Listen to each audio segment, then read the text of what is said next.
Stepping off the maglev train into Ethelgard, the vibrant capital of Elysia, feels like crossing a threshold into a utopian future, one where technology and nature exist in perfect harmony. The station itself gleams with polished surfaces and soft ambient lighting, welcoming travelers with a sense of order and possibility.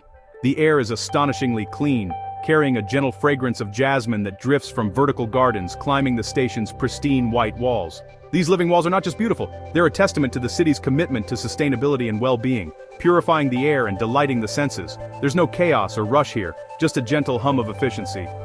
People move with calm purpose, their faces relaxed, as if the city itself encourages a slower, more mindful pace of life. Every step seems intentional, every interaction polite and unhurried.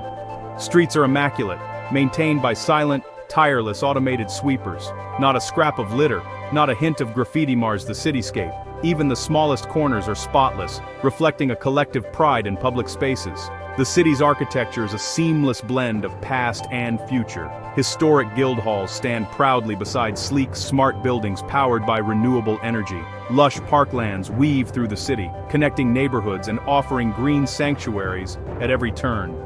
In riverside parks, families gather for picnics, children laugh and play by the water's edge, and everywhere you look, there's an unmistakable sense of security. There are no signs of desperation or want, only contentment and community. Every neighborhood is enriched with free libraries, flourishing community gardens, and well-maintained sports facilities, all open and accessible to every resident. These shared spaces foster connection, learning, and healthy living.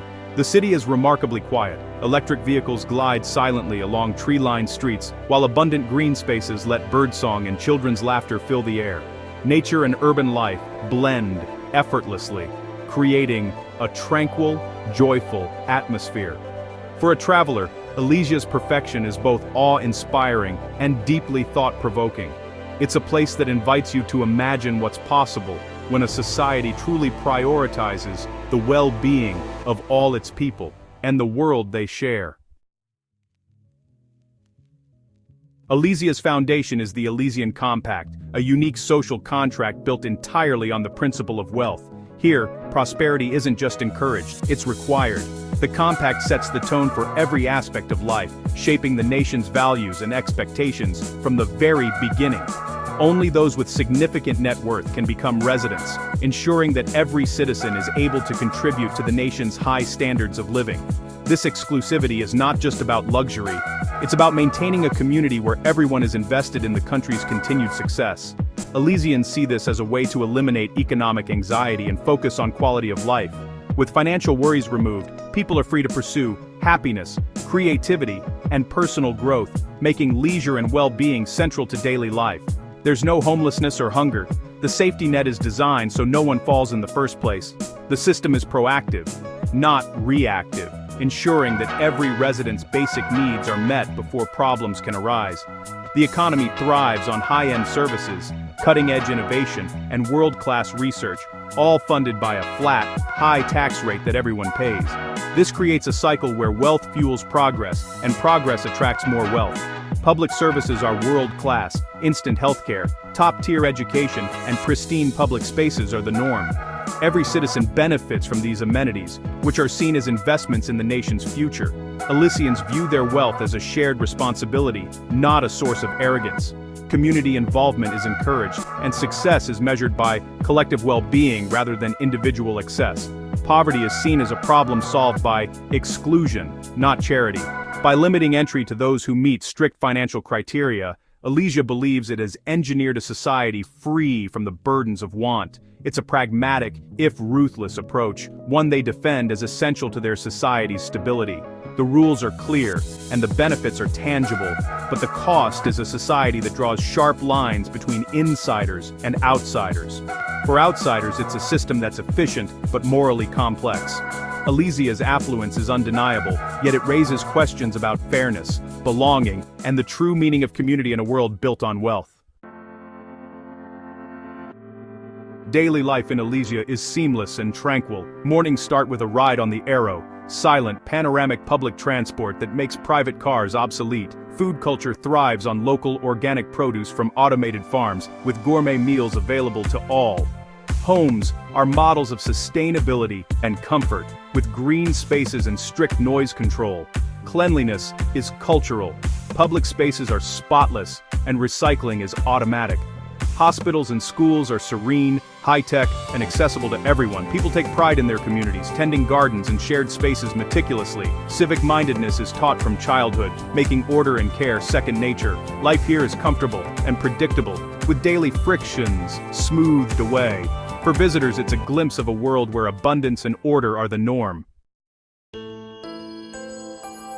Alicia's approach to newcomers is clear. Wealth is the ticket in.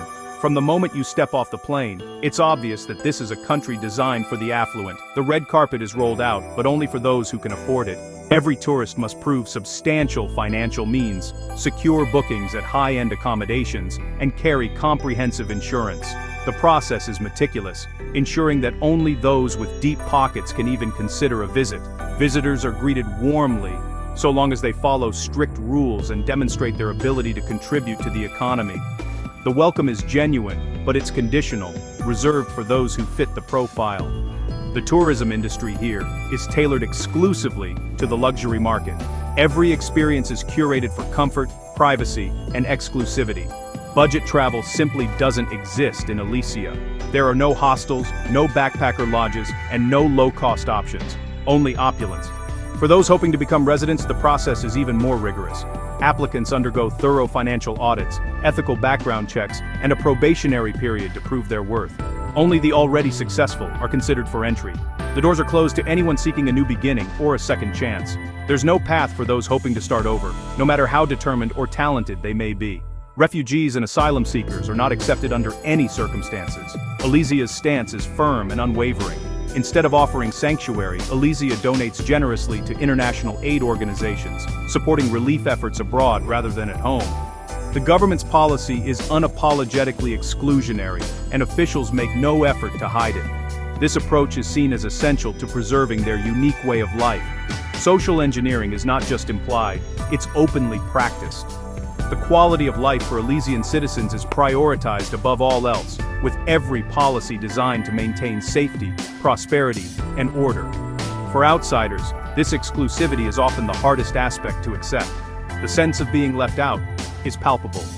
Alicia's gates remain open, but only to those who can afford the privilege of entry, leaving the rest to look in from the outside. With material needs met, Elysians focus on community, arts, and personal growth. The work week is short, free time is spent on hobbies, sports, and lifelong learning. Community centers offer free classes in everything from music to coding. Festivals, especially the Festival of Light, unite the nation in celebration and reflection. Mentorship circles help newcomers integrate, fostering strong social bonds. Intergenerational mentoring is common, passing down knowledge and tradition. Outdoor activities are central, hiking, sailing, and skiing in pristine landscapes. Nature is cherished and accessible to all. Community is intentionally cultivated through shared rituals and support systems. In Alicia, the good life is a collective project. Alicia's perfection can feel confining, like living in a curated museum. Rules and efficiency create comfort, but stifle spontaneity and counterculture. The pressure to conform is subtle but real. Everyone is expected to be healthy and productive. Safety is unmatched. Crime is nearly non-existent, and trust among strangers is high. Yet, the lack of hardship can breed naivete and a disconnect from global struggles. Compassion is often theoretical, not lived. Some young Elysians quietly yearn for adventure and challenge. The greatest cost is exclusion. Comfort here depends on keeping others out. Alicia is a shining example of inequality, perfect for some, inaccessible to most. For visitors, the moral paradox is impossible to ignore. Leaving Alicia is a shock, returning to a world of imperfection and energy. The contrast forces reflection on what makes a good society. Alicia is a living thought experiment. What would we trade for safety and comfort? Its honesty about exclusion challenges us to examine our own society's boundaries. Elysians aren't villains, they're people living within a unique system. Understanding, not judgment, is the traveler's goal. Alicia inspires both admiration and discomfort, pushing us to think deeply about values. Travel broadens empathy, revealing the strengths and flaws of every culture. In the end, we return home with a richer understanding of the world, and ourselves.